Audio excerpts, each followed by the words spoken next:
بسم اللہ الرحمن الرحیم۔ پل صراط کا بیان۔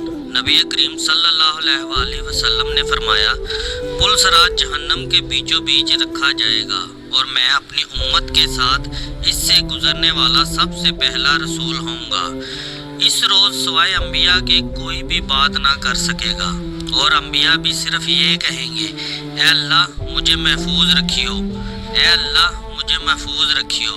اور جہنم میں سادان کے کانٹوں کی طرح آنکھ ہوں گے۔ سادان کے کانٹے تو تم نے دیکھے ہوں گے۔ صحابہ رضی اللہ عنہم نے عرض کیا، ہاں۔ آپ نے فرمایا، تو وہ سادان کے کانٹوں کی طرح ہوں گے، البتہ ان کے طول و عرض کے سوا اللہ تعالیٰ کے اور کوئی نہیں جانتا۔ آنکھ لوگوں کو ان کے اعمال کے مطابق کھینچ لیں گے۔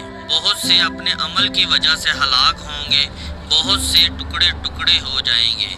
پھر ان کی نجات ہوگی۔ جہنمیوں میں سے اللہ تعالیٰ جس پر رحم فرمانا چاہے گا تو ملائکہ کو حکم دے گا کہ جو خالص اللہ تعالیٰ ہی کی عبادت کرتے تھے انہیں باہر نکال لو، چنانچہ وہ باہر نکال لیں گے۔ سبحان اللہ۔